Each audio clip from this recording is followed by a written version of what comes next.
Ave María, tal y como la pedí. Well, that's happier music than some of the stories that we'll be telling here today. We're going to be telling stories of Puerto Rico, and it's maybe a secret history or a story that you don't know all that well. I have to say that when the book that started all this plopped down on my desk, and the book is called The War Against All Puerto Ricans, Revolution and Terror in America's Colony, I thought, I think I'm about to read a story that I don't know, and which is sort of odd when you think about the status of Puerto Rico here in America. I mean, first of all, Connecticut has a tremendous Puerto Rican population. Of course, Mayor Segarra here in Hartford is symbolic of that, too. And, you know, we sort of come and go from Puerto Rico, too. It's a vacation destination for a lot of people. But I just don't, as I began to read this book, I realized I don't know this story. I think a lot of us don't know this story. It's enraging in ways that I didn't expect it to be. And so I start, I guess, with sort of a confession of prior ignorance. But we're going to tell you some of the story today and how it plays out in modernity. Puerto Rico right now, as some people know, is facing a pretty significant, a huge economic crisis. And a lot of it has its roots in this story that starts right at the end of the 19th century. You could argue that it starts even with the arrival of anybody from Europe in the New World. But so anyway, let me just tell you who's here with us. I say here metaphorically. In fact, both of our guests, Nelson Antonio Dennis and Marlena Fitzpatrick, are in the NPR studios in New York. Nelson Antonio Dennis is the author of the book War Against All Puerto Ricans, Revolution and Terror in America's Colony. Film director of 8 screenplays, including the feature film Vote for Me. Marlena Fitzpatrick is CEO of Editorial Trance and a contributor for Latino Rebels. She was born and raised in Puerto Rico before coming to the U.S. in 2001. So, Nelson, I'm going to begin with you. I do want to sketch out some of this history. I think it's not a history that every school child in the United States is taught, or maybe even any school children in the United States are taught.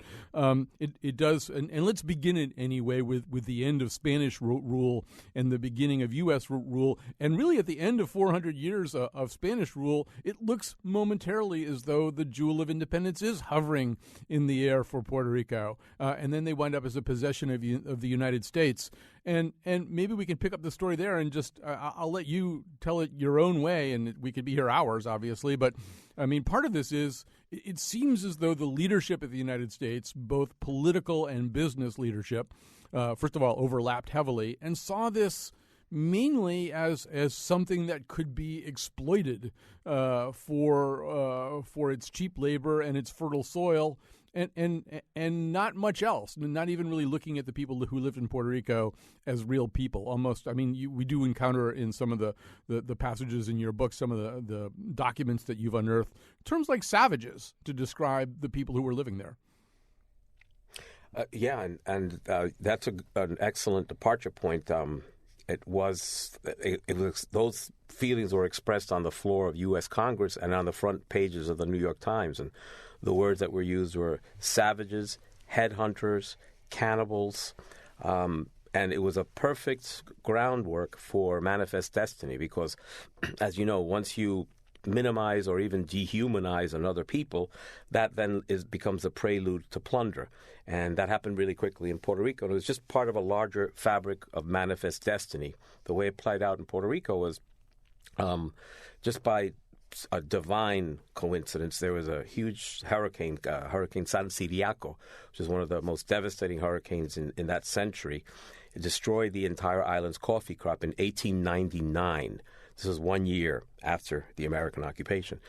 There was no hurricane relief. Instead, the United States devalued the Puerto Rican peso. That said that they had to turn in all of their currency in exchange for American dollars, and declared unilaterally that each peso was worth only 60 American cents. These are two currencies that had equal buying power. So this was a complete, straight-up devaluation of 40% of the national wealth of every individual, everyone on the island. Imagine how that would resonate through any economy. In this country, it's inconceivable. What you would have would be a complete shutdown of any society. You'd have riots. It would bring that nation to a standstill. That's what happened in Puerto Rico. The very next year, in 1901, they enacted an unprecedented property tax called the Hollander Bill, which made it unsustainable for the farmers to continue. So within 2 or 3 years, you have these series of events: a hurricane, a currency devaluation, a steep property tax. What the net result of this was that the farmers lost their lands within 20, 30 years. 80% of Puerto Rico's farms were owned by foreign, i.e. United States banking syndicates. And the leader of it was the first civilian governor of Puerto Rico, Charles Herbert Allen. Spent all of 17 months of Puerto Rico, ran up to Wall Street, instituted himself as a vice president at Morgan Guaranty Trust, and within 10 years was the treasurer, then president, then chairman of the board of the American Sugar Refining Company, which today we know as Domino Sugar. Yeah, so Charles Herbert... that'll give you an idea. Right, Charles Herbert Allen's a great symbol of all this. I mean, we talk about revolving doors up here. This is sort of the most incredible revolving door ever. He's the first civilian governor of Puerto Rico, and then, as you say, just flips right over into one of the great economic manipulators of the fortunes of Puerto Rico. And so what you wind up with is the replacement of a patchwork or of family farms engaged in different kinds of agriculture over the course of a few decades. You get these kind of monoculture sugar plantations that, as you say, are no longer owned by native Puerto Ricans. They're owned by big syndicates, by big banking syndicates controlling all the land. And so we're fast forwarding. I mean, we're kind of telescoping through this story. It's a longer story, and the book is a tremendous read. But the other thing that starts to happen is that you, first of all, get people in Puerto Rico pushing back a little bit, say, "Oh, wait a minute, you're taking our land away. We're working these. We've become your cheap labor. We're working these incredible days in the hot sun on sugar plantations, and with mosquitoes, flying into our mouths and finishing the day sweaty and exhausted and having very little to show for our labors." So they begin to organize themselves along the lines of nationalists. They begin to form these early groups that are seeking some other kind of life, and the pushback comes pretty quickly. I mean, the sort of the U.S. backed police force, they push back pretty quickly, and you start to have a series of very, very disturbing massacres. And I don't know if you want to tell the story of the parade in Ponce as one of the examples. But to get to that, let me just bring the title of the book into focus. Pedro Albizu Campos was the first Puerto Rican to graduate from Harvard and from Harvard Law School. He's a brilliant man, and he's very idealistic.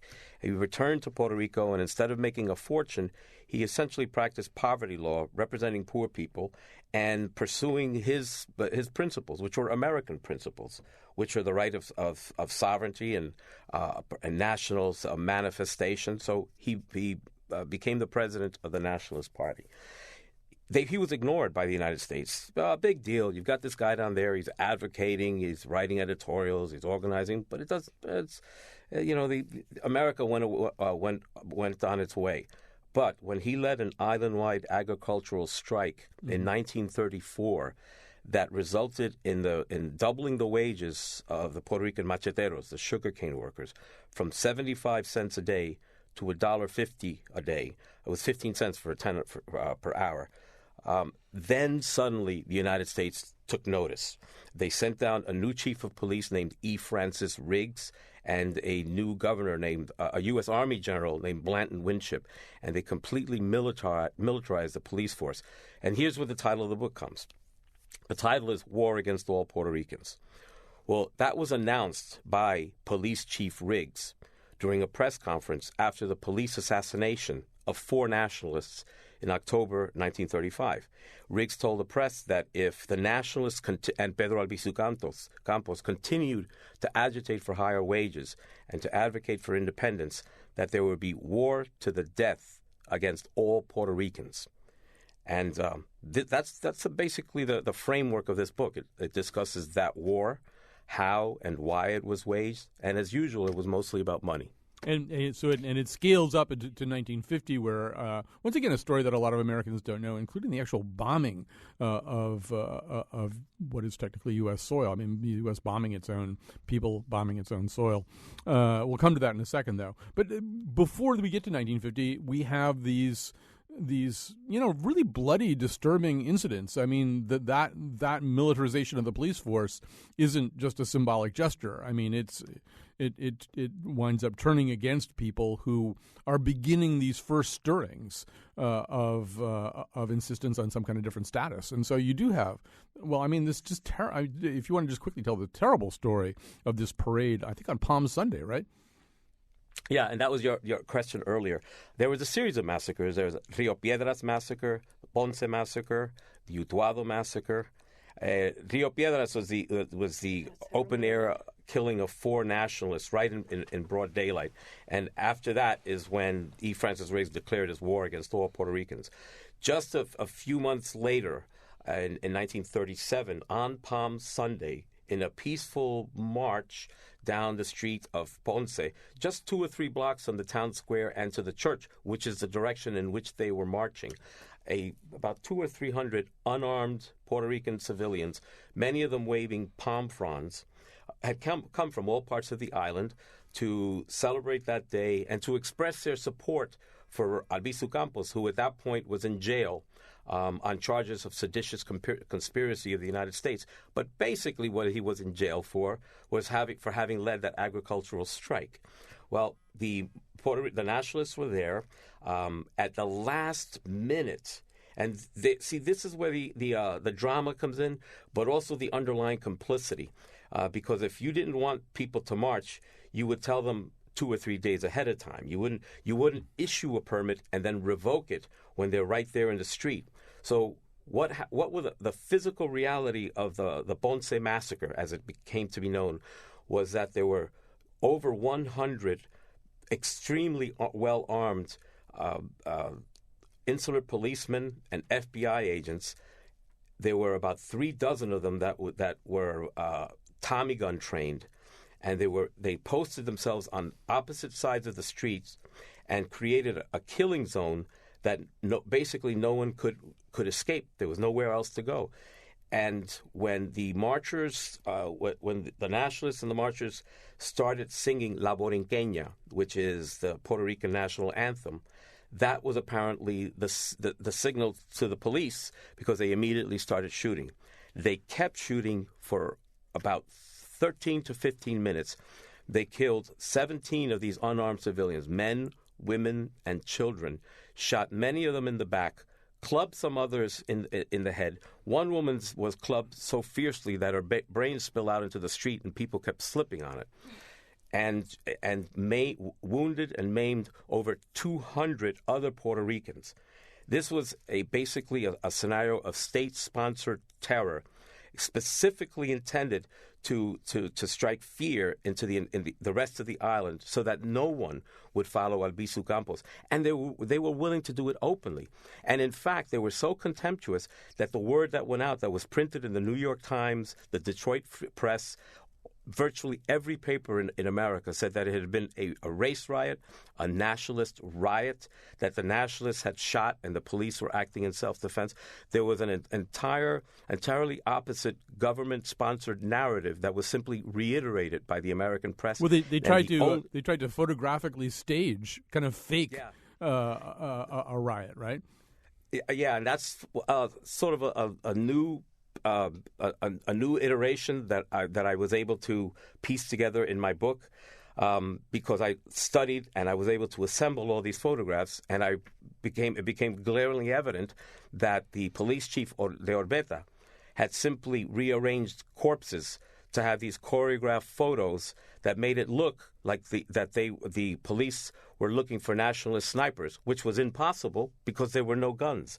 An investigation was finally held because of one photograph that was taken by a guy named Carlos Torres, who was working for El Imparcial. Interestingly, El Imparcial, the whole newspaper, shut down for 10 days. It did not publish for 10 days after the Ponce massacre.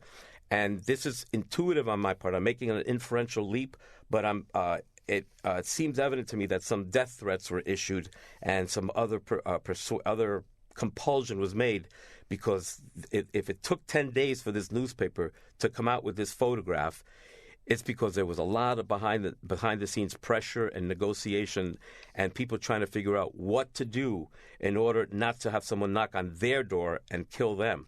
When this one photograph came out, which showed the police shooting from every direction, including the Tommy gunners, that is when the world finally knew that there had been a massacre in Ponce and that the U.S. government had been lying about it. You know, Marlena Fitzpatrick, I do want to bring you into the conversation here. Growing up in Puerto Rico, going to school there, are these stories, including the 1950 revolt, are these stories that the average Puerto Rican school child will know? Obviously, people here in the mainland U.S. probably are not taught them. Well, first of all, I wanted to tackle into something you said earlier. I'm looking at Nelson. What, in the historical perspective that he has brought in that context, I mean, there's so many similarities of what's going on now in modern times within, even in the U.S., in Puerto Rico. So what is going on here with Wall Street being into politics, we can actually see has happened in Puerto Rico, before our time. Going to your question, so I have to say there is a decorated version of events in the historical, on this history timeline. I definitely will adopt more Nelson's true telling, and even if there's some speculation of what might have happened with El Imparcial, there may be some truth to that. So I'm not saying that there are smoking mirrors when it comes to hiding this information, but there's definitely some flowery versions out there in the history of Puerto Rico being taught in public schools. I am a product of public schools, so I'm particularly just talking about that. So, and I have to say, when it comes to the public education in Puerto Rico, it is very the Taínos, and I don't know, Nelson, if you can tag along here, but it is all about the race composition and the racial construction within our DNA. And frankly, if there's anything positive there, is that we acknowledge that we are very mixed. There's the history of slavery, although there's some flowery, decorated things, very upbeat. But these things are very hidden as true forces, absolutely. I want to get to the story of 1950, but before I do that, I want to say we're live here in the afternoon. If you're listening here between 1 and 2, you can call in if you have questions, if you have comments, 860-275-7266, 860-275-7266. You may also tweet us at WNPR Colin. So, Nelson, the one I'm laughing. It's kind of a bitter laugh. The one piece of American history from the 1950 revolt that every school child in the U.S. is taught is that there was an attack on the Blair House, right? That's, you grow up in the United States. You do know that there was an attack on the Blair House in Washington while President Truman was living there due to White House renovations. And maybe if you have a good memory, you remember that maybe it was Puerto Rican National. It was somebody, That's about what people know if they know anything. And once again, reading your book and realizing, understanding kind of for the first time, I'm embarrassed to say, everything that led up to that was really the end of a long sequence of events led by this man, this remarkable man that you've been talking about, this guy who came north, graduated from Harvard and Harvard Law School as its valedictorian. I think spoke 6 languages, was actually involved in the Irish independence movement to a certain degree too, and came back to Puerto Rico and just sort of gave it all for his people and spent a lot of time in a very terrible prison for his trouble. We'll try to tell all that story, but maybe you can sort of, you're very good at sort of compressing and sketching out these events. So walk us through 1950. Well, Marlena's jumping out of her skin because she's Irish Puerto Rican. There you go. I'm Fitzpatrick. I was aware of that, yeah. So maybe you can just give us kind of a sense of the events of 1950. Well, you have the economic prelude. The underpinnings were set as to why. This wasn't just a manifestation of hot-tempered Latino blood or some Caribbean boredom, and which is very often the way we.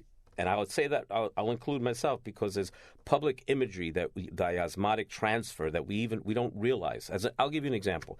Growing up, I watched John Wayne. I saw cowboys and Indian movies. I used the term without knowing what it meant, Indian giver. And so it's really easy to create that perspective.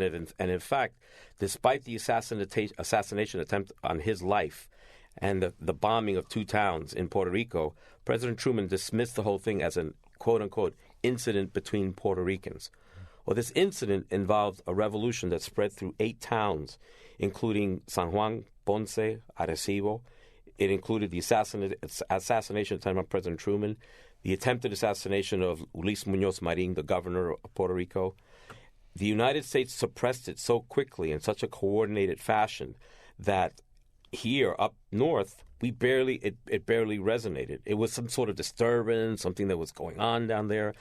And when you have to make an empathic leap down to 1950, we were still separated by an ocean. There were very few commercial flights. There was no television. There was certainly no internet. So separated by a language, an ocean, a culture, and 400 years of history. The situation in Puerto Rico was one step further than Las Vegas, where whatever happens in Vegas stays in Vegas. Well, whatever happened in Puerto Rico never happened at all. Right. And so there was this complete cognitive break between the island and any our life, our American history here. As an example, Puerto Ricans were declared citizens in 1917, just in time to serve in World War I, and yet the U.S. Constitution was deemed by the United States Supreme Court in 1920 to not apply to Puerto Rico because Puerto Rico was an insular possession of the United States and therefore not subject to constitutional privileges and immunities. So it was within that framework of basically not existing. If you remember Ralph Ellison's Invisible Man, that you look he's right in front of you and you don't see him, well, this was an invisible island. And Pedro Albizu Campos made the interesting distinction that somehow owning a man made you a scoundrel, but owning an entire island made you a colonial benefactor. And it was that sort of unwitting imperial arrogance that Albizu Campos was struggling against. He spent 10 years in jail. Right immediately after the Ponce massacre, he was shipped off to Atlanta Penitentiary, got out in 1947 in December. Tumultuous crowds. About 20,000 people met him dockside in San Juan. Within 3 or 4 months, to shut one man up, Pedro Albizu Campos, they abrogated the First Amendment rights of the entire island. They passed a law called Public Law 53. It was called La Ley de la Mordaza, the gag law, which made it illegal to sing a tune, whistle a tune, say a word, hand out a leaflet, or even to not even own a Puerto Rican flag in your own home the size of a postage stamp. It authorized the police to come in, break down your door, find the flag, charge you with seditious conspiracy against the United States, and subject you to 10 years imprisonment. That law was not always applied. It was used selectively, but it was used to essentially terrorize the entire island and keep the nationalists, keep basically a Chinese wall around the nationalists so that nobody would deal with them. When Albizu Campos came back from jail, they passed this gag law 53, and they surrounded Albizu Campos with round-the-clock, 7-day-a-week FBI agents. There was usually about 5 or 6 agents following him everywhere he went. And anyone that came into physical contact with him was, quote-unquote, debriefed, or it was more like interrogated. People were arrested just merely for trying to speak with Albizu Campos. So he was completely encapsulated, hermetically sealed, so that when he came back, that seed of independence, that voice that he had, that principle that he incarnated, would not spread through the Puerto Rican people again. So they had to do something symbolic. The United States was a leader of the free world, had bombed 2 towns in Japan. There was no way that anyone could confront and defeat the nuclear power of the United States. But what they were doing in 1950 was symbolic. They needed to get the attention of the UN Decolonization Committee so that the world could see that there was something wrong in Puerto Rico, that this fast track to what they called Commonwealth status, the ELA, Estado Libre Asociado, was merely a fraud and a cover for an actual colonial apparatus that would then continue in perpetuity. This plebiscite was in place, and Puerto Rico was on track to have a referendum vote on this Commonwealth status. So a degree of urgency started to kick in, and at that point, Albizu Campos, who was surrounded by the FBI, he and the Nationalists decided they needed to do something dramatic, something that would capture the world's attention and galvanize some world opinion around Puerto Rico. And that's what led to this revolution. And then the rest is this very violent history that happened all within the space of one weekend. Maybe I should, give the floor to Marlena a moment, but we can talk about what happened during that revolution. All right. Actually, we'll give the floor to her. We're going to take a quick break here. When we come back, we will do that, and we'll tell that story as with time permitting, and we'll talk about a lot of other issues as they manifest themselves today.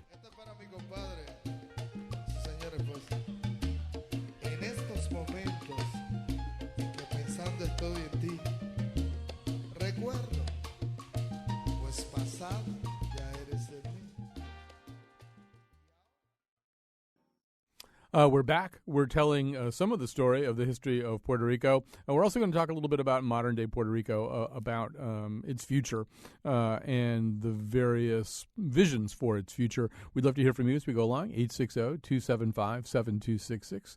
That's 860-275-7266. Actually, before we sort of even plunge into this, we do have a bunch of calls coming in here. I'm going to try to take one or two of them.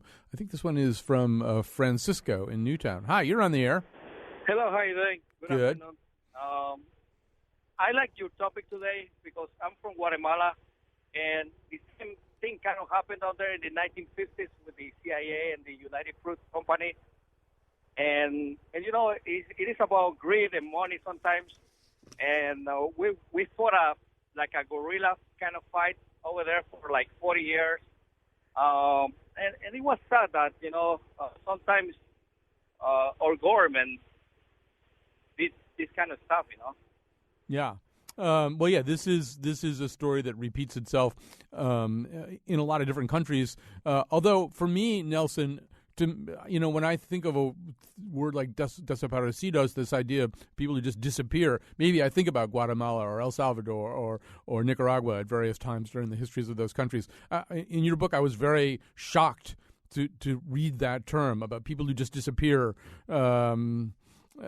Applied to part of the United States. You just don't think of that happening here.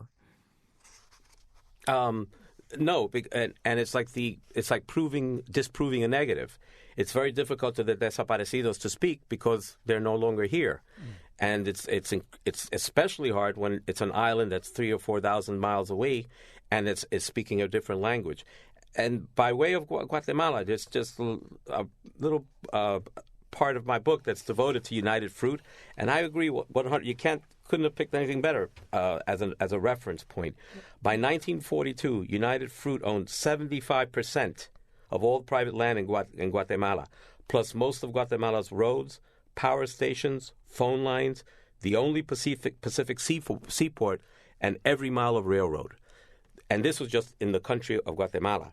And it was an interesting model that we've seen repeated. What the CIA, the word filibuster originally meant going down and staking a fake revolution in a country that was actually a disguised right-wing takeover.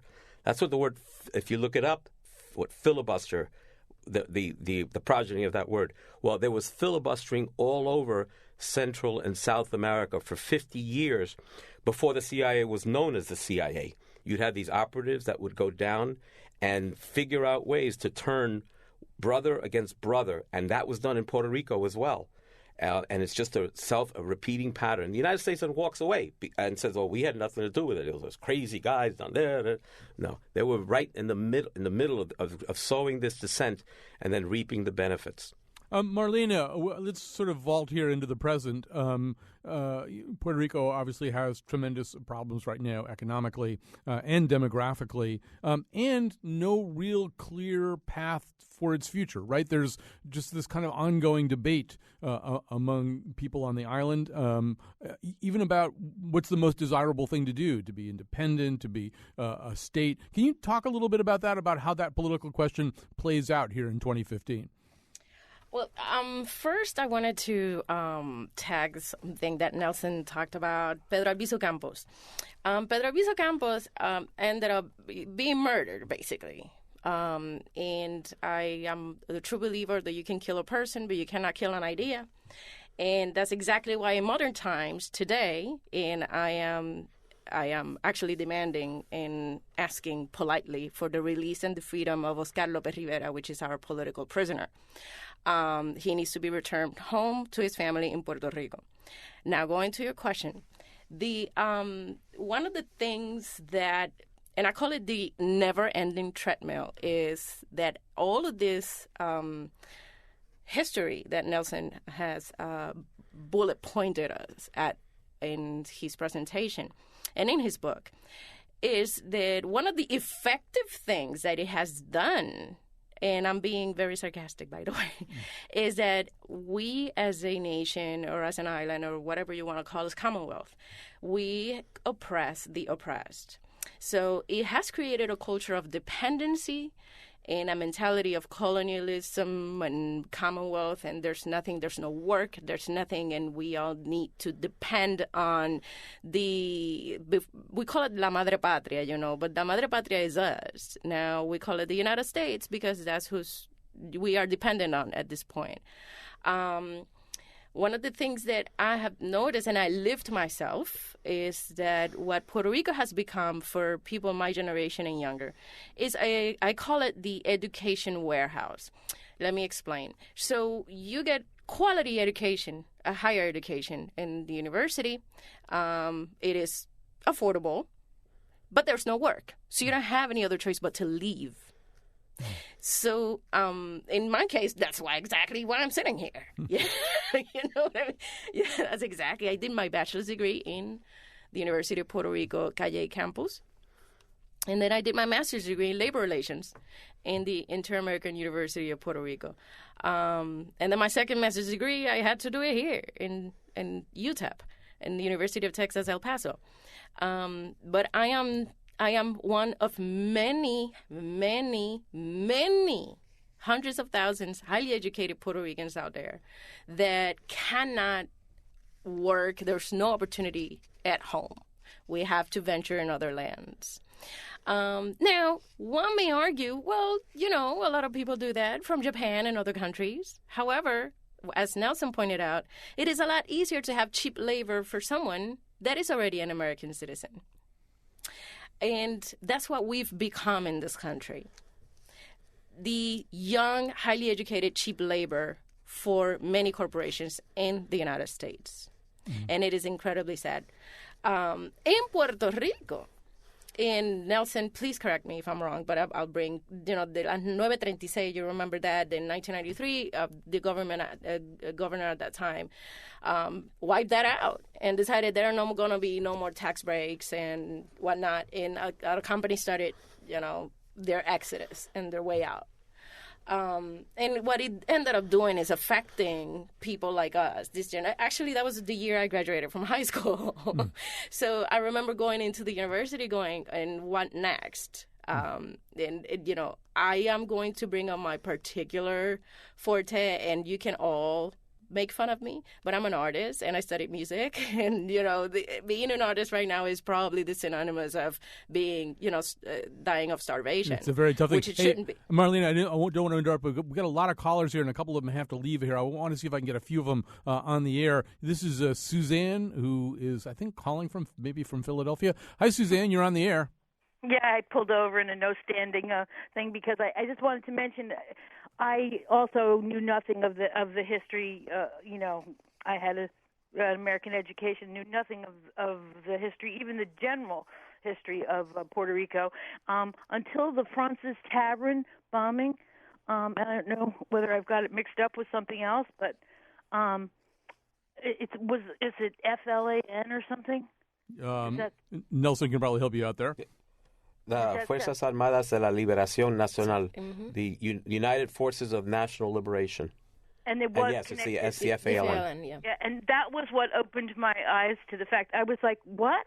They're from where?" I mean, it's like I thought I didn't realize. I never had put my head to it at all, and I didn't realize that the sense of oppression. I knew about the problems of immigration in the United States, but I didn't realize at all what was going on in the country. And it was right after sort of like all 60s protests and Black Panthers and the FBI going after those people in Philadelphia and Camden and anyway. But the FBI set their marks on that because it was by Wall Street, and the Wall Street people could not have their lifestyle. I mean, they would go after a bombing anyway, but I mean, so it was like they just shut this thing down, and 10 years later, no one was talking about it, I don't think. I mean, maybe. And anyway, it just seems funny to me that it's so close, Puerto Rico. People go back and forth every day. You can get a daily flight, and there's so many wonderful things about it, and yet we have no sense of this other life that's going on there. And anyway, so I also feel I'm glad that there's a book, and I feel I identified immediately with Collins. Not exactly shame, but wishing that we had not been so naive about the world that's so close to us. Thanks for your call, Suzanne. That was great. Hey, just while she's on that, Nelson, one thing we haven't really had time to talk about, one of the things that you unearthed and write about is the long involvement with the FBI in terms of infiltrating nationalist movements in Puerto Rico and monitoring and bugging. I mean, there's even, after he gets out of prison in Atlanta, you mentioned he's in a hospital. It turns out the hospital room is bugged. That the FBI, maybe most people in the United States didn't know very much about Puerto Rican nationalism. J. Edgar Hoover was really interested, right?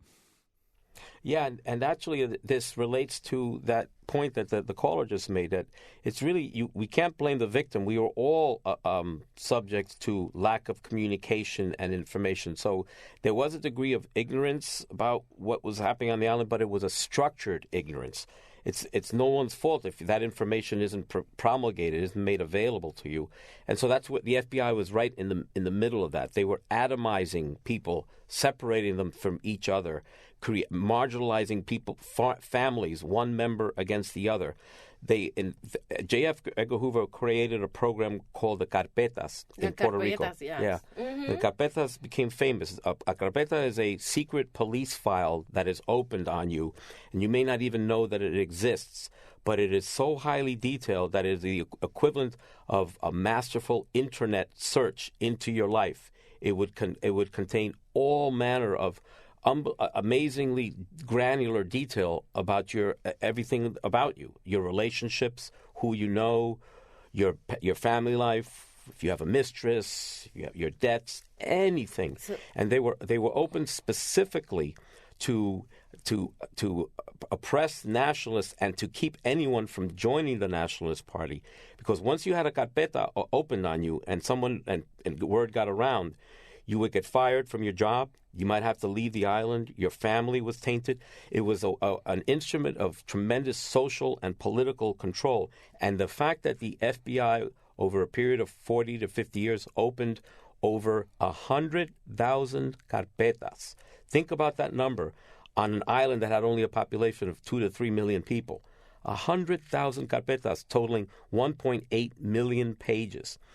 It goes beyond the mere information that is in that file. When you think about how they're constructed, they're based on informants. And those informants weren't the FBI or even the insular police. Those informants were Puerto Ricans. So the FBI created a situation through compulsion, bribery, threats of turning brother against brother, brother against sister.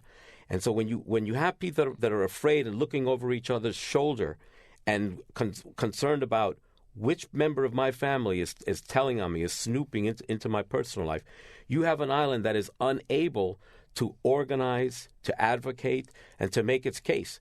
And this was one reason where you see these sort of Hail Mary passes, these long, dramatic gestures, such as Albizu Campos creating a revolution in 1950 that went so far as including an attempted assassination of the President of the United States. It's precisely because you're suppressing the means of communication so you can have this message go out through normal channels. And that was the result and the intent of the FBI Carpetas program. We got to take a quick I break. add something? Oh, yeah, just really quickly, Marlene, and then we got to grab one more break, so we'll have a little bit of time on the other side. But yeah, go ahead. No, what I wanted to say is real quick, the things that Puerto Rico has lived, which are the things that Nelson are saying, is exactly what we're fighting for here right now. NSA, voter ID registration in Puerto Rico. You need an ID to vote. You need your digits. It is the things that we are fighting in this country right now have already happened in Puerto Rico, and that is a shame. All right, so we'll grab a quick break. We'll come back with more of both of our guests, plus your calls, 860-275-7266.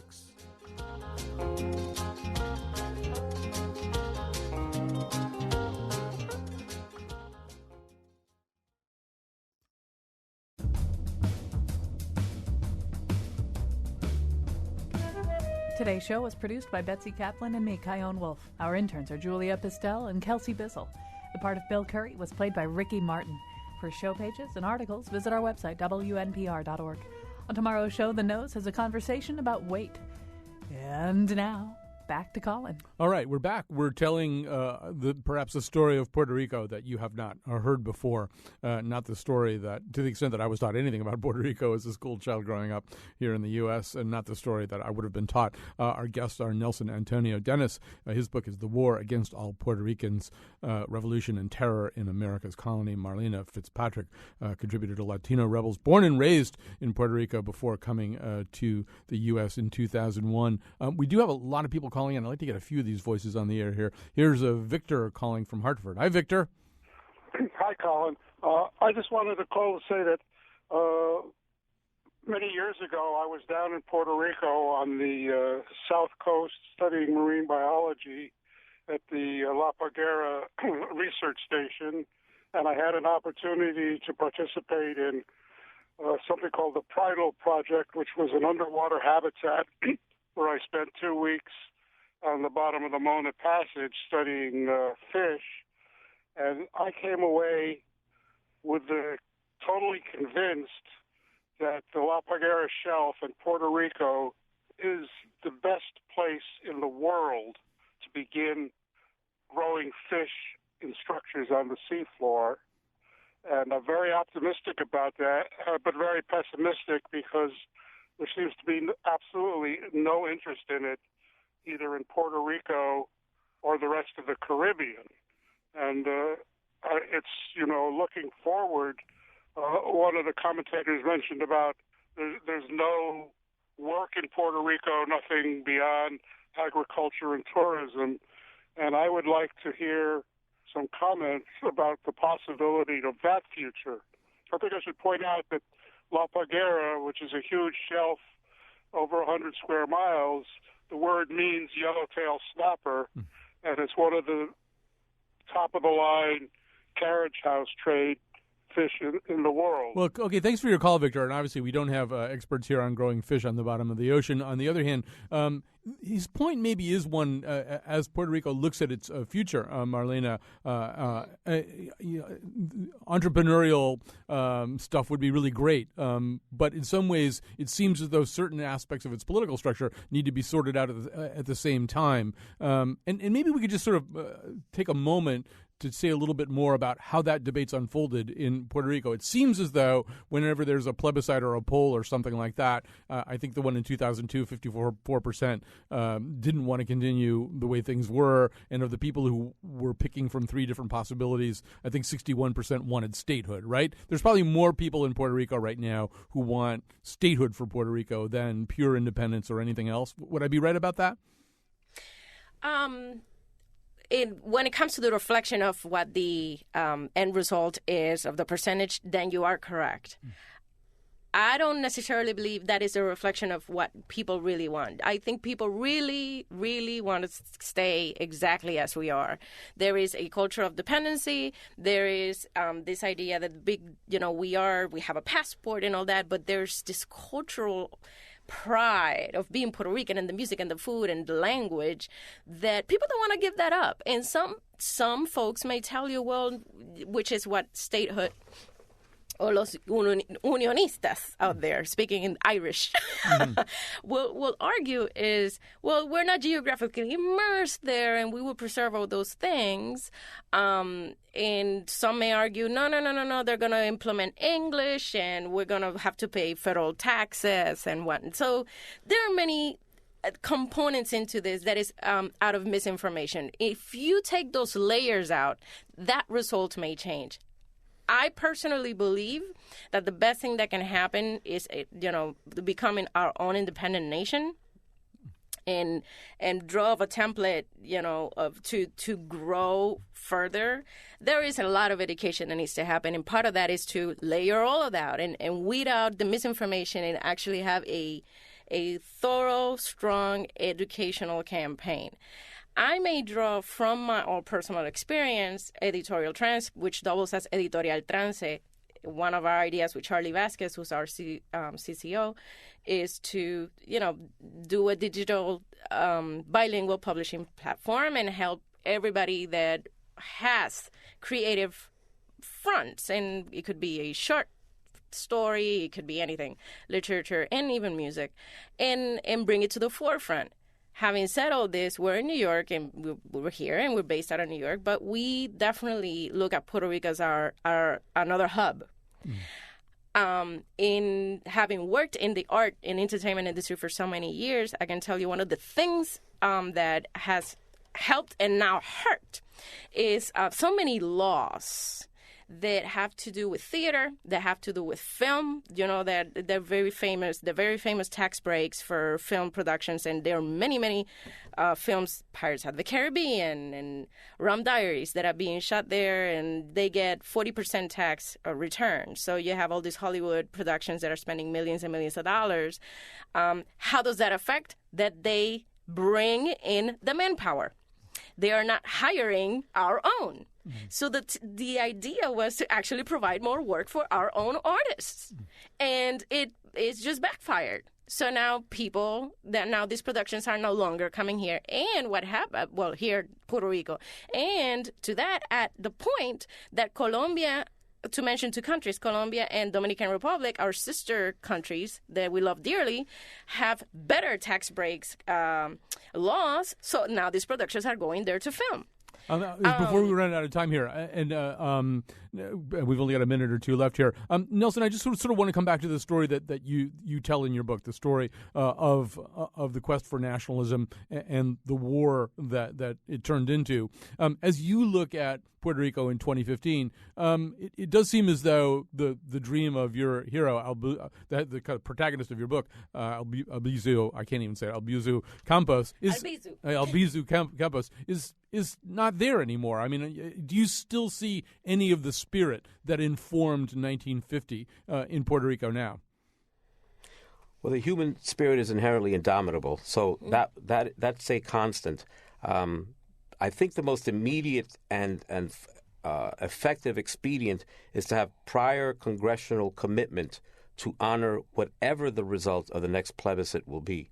Because nothing is more glaringly colonialist than to ask an entire island to speak and declare its voice and its intentions, and then to have them ignored by the U.S. Congress. So since we don't have much time and to go into the nuances of one status alternative versus another, I'll simply say I think my feelings are inherent and fairly explicit in the book. But whatever result is obtained, I feel that the only sense in this is to have a prior, on-the-record congressional commitment to honor that result, no matter what it is. And frankly, it should. I think that the one objective, the one option that is no longer sustainable, that is a proven dysfunctional relationship, is the current Estado Libre Asociado, Commonwealth status. All right, we got to go. I'll leave it at that. We got to stop it there. Thank you so much, Nelson Antonio Dennis, Marlena Fitzpatrick. Thank you for joining us today. We'll be back tomorrow with The Nose.